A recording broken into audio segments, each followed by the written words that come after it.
You have tuned in to Zion Hill Baptist Church, Piscataway, New Jersey, where the pastor is the Reverend Dr. Leonard Hampton, preacher, teacher. Let us go now into the sanctuary where the feast of the Lord is already in progress. Gospel of John. Amen. Where's she at? Amen. Chapter 19. Amen. She said 9, but John 19. I want to ask for you to stand to your feet if you have that. Beginning at verse number 30, 38. John 19, verse 38. Amen. Just lean on your neighbor and tell him the word is coming for you. Amen. God has a word for you. If you're there, say amen. Amen. And after this, Joseph of Arimathea, being a disciple of Jesus, but secretly for fear of the Jews, besought Pilate that he might take away the body of Jesus. And Pilate gave him leave, came therefore and took the body of Jesus. Verse number 39, and there came also Nicodemus, which at the first came to Jesus by night and brought a mixture of myrrh and aloes, about 100-pound weight. Then took they the body of Jesus and wound it up in linen clothed with spices, as the manner of the Jews is to bury. Now in the place where he was crucified, there was a garden. Let the church say garden. And in the garden a new sepulchre, wherein was never man yet laid. They laid Jesus therefore because of the Jews' preparation day, for the sepulchre was nigh at hand. Amen. May the Lord add a blessing to his already blessed word. I want to use for a topic today on this first Sunday of December 2018, I'm in transition. I'm in transition. Lay your hand on yourself and say, Lord, help me through this. I'm in transition. My brothers and my sisters, transition is defined as the passage from one state, style, or form into another style or form. Let the church say transition. Transition is clearly stated at a place in between where you were and where you're headed. Transition is not your past or your future. It is the movement of your present. It's that movement in between where you were and where you're headed. Musicians, from a musical perspective, have defined and have determined that transition is from one key to another. Physicists have defined and determined that transition is the change of a molecular structure into another mutation. Athletes have determined that transition is simply the moving from offense to defense or defense to offense. But irregardless of what area of life that you find yourself in, we all have a common denominator that is called transition. Just look at somebody and tell them, I'm going someplace that my faith is going to take me. Maybe that was the wrong neighbor. Lay your hand on yourself and say, don't get discouraged, self, because my faith is taking me somewhere. And many of us, if not all of us, at least if you're not where you ought to be, and if you're not where God has designed for you to be, then that means you're in transition. Oh, y'all gonna talk to me here today? In other words, where I am now is not where God is intending me to be. I put it like this: my current situation is not my final destination, because God has a place that's already been prepared for me. What do you mean by that, Dr. Hampton? Well, Jesus put it like this: I go away to prepare a place for you, where I and you will also ultimately be. And he tells us what that place is. He gives us a description of what that place is. He says, for in my Father's house are many mansions, and if it was not so, I would not have told you. But how many of you all know that just what you're going through now in your life is that better is ahead of you, and the worst is behind you? Will you talk to me here today? Somebody shout, I'm in transition. And the truth of the matter is that transition does not always look good. In other words, I need to inform you this morning that transition at times comes in an unpreferred location. And the truth of the matter is transition, if you're going to be honest, looks like tragedy. What looks like movement sometimes looks like tragedy.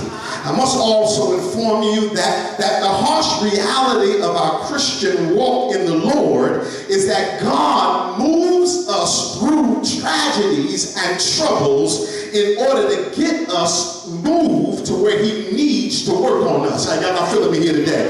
And oftentimes God moves us through the trouble and the tragedy of our lives because you and I get too comfortable where we are.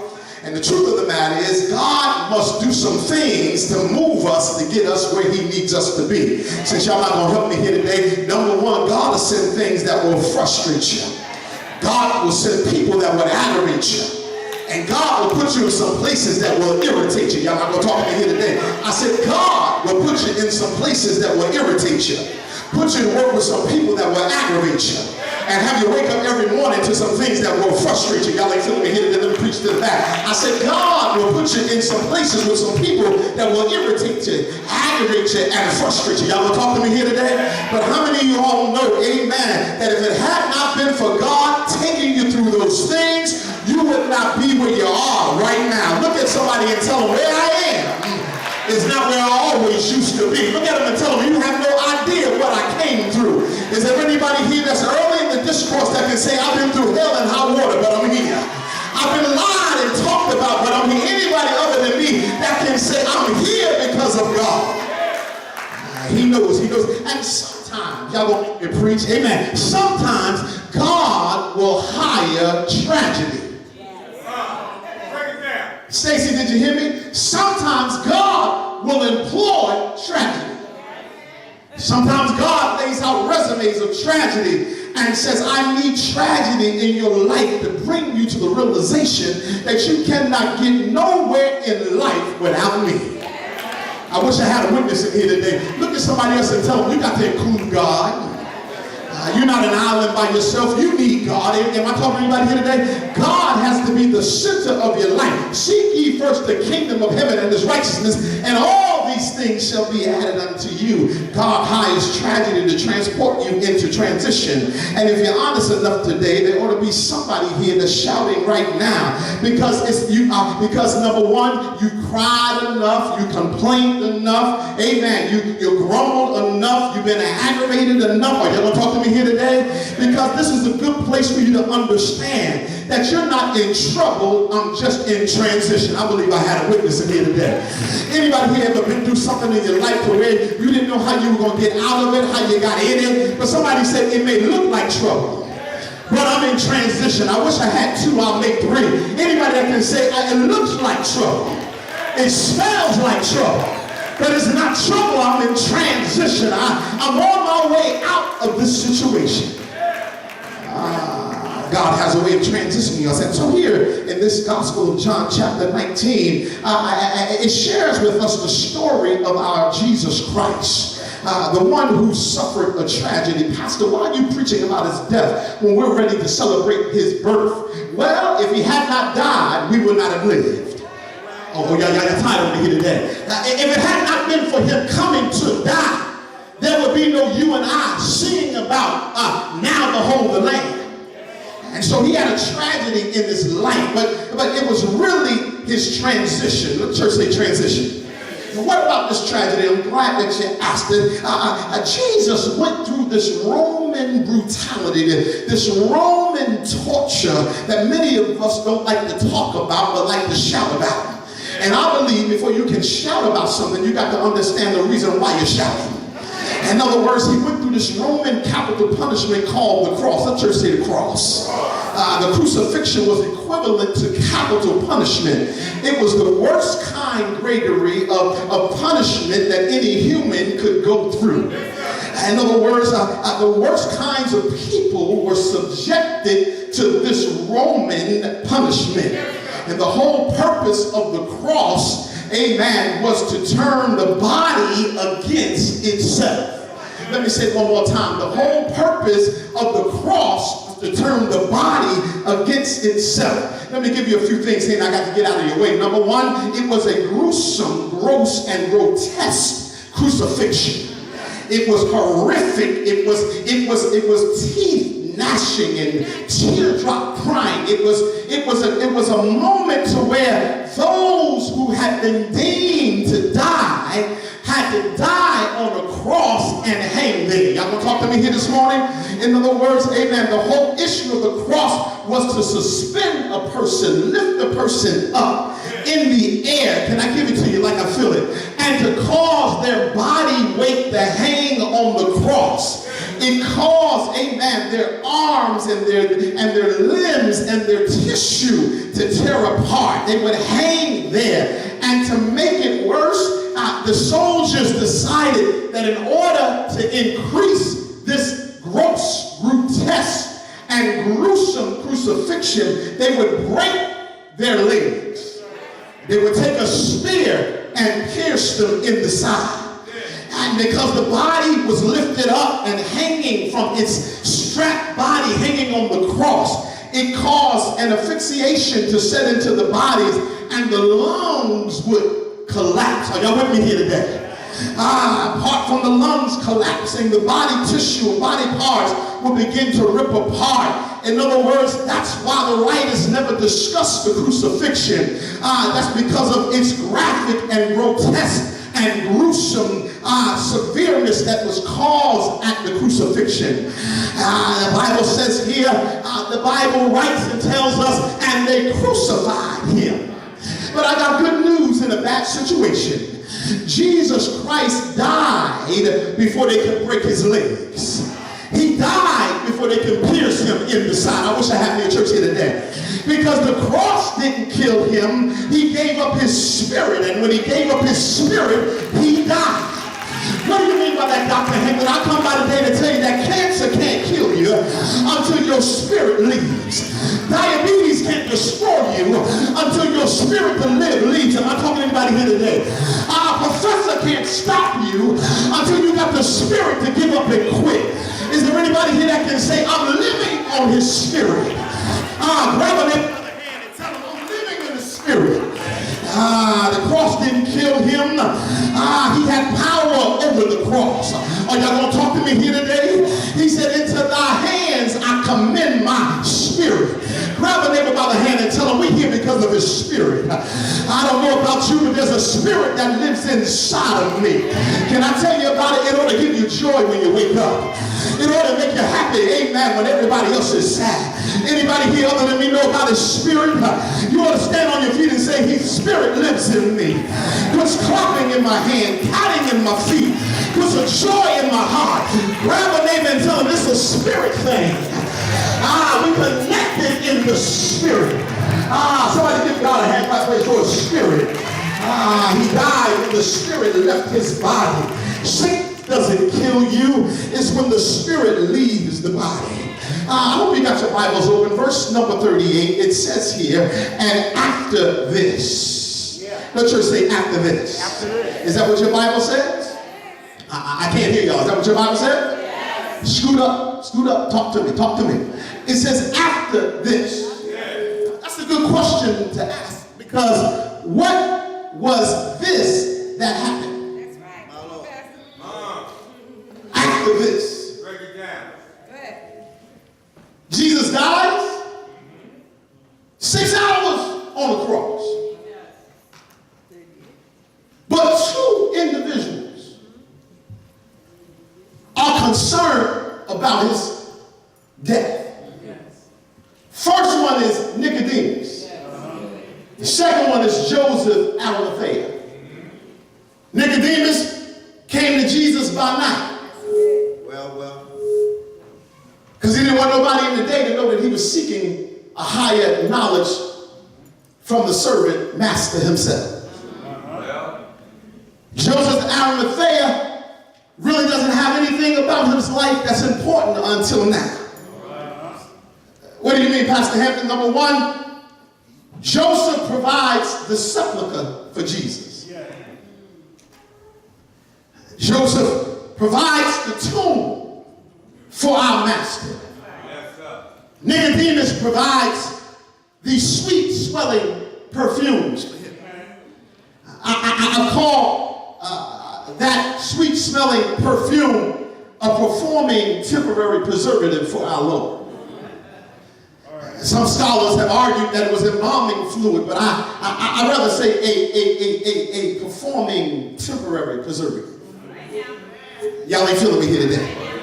I said a performing temporary preservative. They come out from hiding and they collaborate. One who comes by night. One who never really had a meaning in life until now.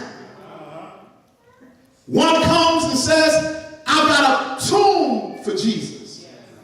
The other one comes and says that I don't want our Lord to smell any kind of way. The Bible says that they wrapped his body, they wined his body.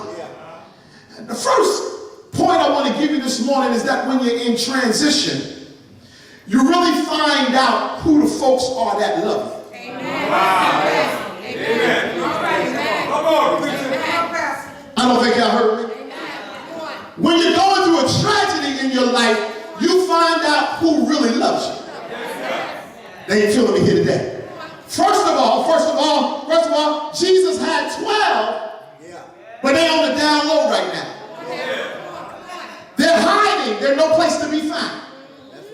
Jesus had 12. He recruited for fishing and went out and said, I'll make you fishers of men. But you really find out the people that give you lip service rather than the people that say, I'm here for you. Am I talking to anybody here today? You see, the one thing that you need in this life is you need some ride or die people around you. When you're going through a tragedy, I guess I'm here by myself. I don't need people that's all dressed up but ain't ready to fight. I need some people that's got a fight in them even when they ain't got on no good clothes. Anybody here today? And so in other words here, the 12 he selected, he anointed, he appointed, he chose. They're hiding behind a closed door. They have what I call a psychological, spiritual, amen, deficiency. They could not fathom how this Jesus who once walked out on water, gave the blind their sight, made the lame to walk, healed the woman from bleeding, is now dying as a criminal. But in other words here, the disciples could not resolve how Jesus died. Can I tell you something? It does not matter how you die, but it matters how you live. Oh, they sitting tight on me here today. I know it's beyond our time, but understand this here. That Nicodemus and Joseph said, we don't care how he died. We're going to show him some dignity and some respect in his death. Can I get a witness in here today? And what I found out here today is when you go through tragedies in your life and you're in transition, there are a lot of people that say a lot of things. But when it comes down to the rubber meeting the road, I don't need your opinion. I need a helping hand. I don't need your theories. I need you to say, I'm praying with you. I don't need what I shouldn't have done. I need you to let me know that weeping may endure for a night, but joy is going to come in the morning. So here it is. The disciples are hiding out. They're hiding. Psychologically, they're hiding. They can't understand this. But Nicodemus and Joseph said, I don't care how he died. I still love him. I don't care what he's going through. He's still my Savior. I don't care what they said about him. He's still my King. Anybody here know that there's some people that talk about the good things that you do? But don't make a mistake and do something wrong. They'll forget about all of your good stuff. But how many of you all know that God still loves you regardless of what you've done? Is there anybody in here that's a grace recipient that can say, I didn't get caught, but I was guilty of it, but God's grace? Are y'all sitting over here today? Anybody can say that grace is sufficient for my case? Somebody tell God, thank you for your grace. You're still my King. I don't deserve it. I'm unworthy of it, but God's grace. Here it is. They take his body. They take his body. I just got two things and I'm done. They take his body. They wind it up. They put sweet sweet, temporary smelling perfumes on his body. But notice in the text, preachers, Help us, Reverend. that they take his body and they place his body in a place where he was crucified. Not only was he crucified, but they put him in a garden. Yes, my Lord. Help us, Reverend. They take his body, Shaw, put sweet smelling perfumes on it, My Lord. wrap it up, Well, but they put him in the place where he was crucified. But they put his body in a garden. All right. I don't think I heard you. They took the body of a temporary dead Jesus, put sweet smelling perfumes on it, yes. wrapped the body up, put it in a bog tomb where it was crucified, but it was in a garden. My Lord. Ah, Thank God. Can I talk to y'all? yeah. They took Jesus, put more glory on him, wrapped him up, put him in the bar tomb, My God. in the place where he was crucified, in the garden. Break it down. Can I say it one more time? Can y'all hear me? They take Jesus' dirt. Wendy put sweet smelling perfumes on him. First Lady Hampton, they wrapped his body up, Cynthia, they put him in a bar tomb where he was crucified, and he put him in a garden. Y'all ain't with me? First of all, the cross is supposed to take you from life to death. But if you ever planted anything in a garden, the garden takes what's dead and brings it to life. I wish I had me in Georgia church today. Y'all sleeping on me here today. Y'all ain't with me here today? Because transition looks dark. It looks like I'm dead where I am. But just place me and plant me in a place where I can grow. I wish I had anybody here today. Anybody glad that you're going through some things in your life, but you're in God's garden? And in his garden, there's joy. In his garden, there's peace. Good night, y'all. In his garden, when somebody said early on the third day, he got up with all power in his hand. Look at your neighbor and say, don't mess around and put me in a garden. Because when I'm planted in darkness, when I'm planted beneath the ground, when I'm planted under the earth, somebody said, I'll rise again. Now grab a neighbor by the hand and say, neighbor, I got a garden transition. 3 days. Somebody said 3 days. I'm coming out of here. Somebody said 3 days. Victory is mine. Say less. Say less. Say less. Somebody said, hallelujah.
one question. Is there anybody here today that can say God is moving me to a higher place? If you're here, step in the aisle and tell the devil you can't hit a moving target. I said, if you're here, step in the aisle and say, all my help comes from the Lord. Say yes. I think I got a few up here. Come on out here. We are victory party. We celebrate that God is exalted and the devil is defeated. I said God is exalted. Woo! And the devil is defeated. Now look at your neighbor and say, neighbor, now that you got your movement up, what you gonna do with it? Are you gonna stand there like a bump on the law? But when you praise him, give God praise. Say yes. When I think about Jesus and all he's done for me, when I think about Jesus and how he set me free, I can dance, dance, dance, dance, dance all night. Say yes, say yes. I know he's all right. Anybody here know he's all right? I know he's all right. Come on, grab somebody by the hand, little lad. Hold that hand. Tell them you don't grow because you've been planted. Come on, tell them. Grow where you've been planted. Come on, shake it and encourage you. Tell them, grow where you've been planted. Can I tell you why you're going to grow? I feel like running all around this place. Can I tell y'all why you're going to grow? Do you want to know? Because one plants, one waters. I don't think they heard me. All happened.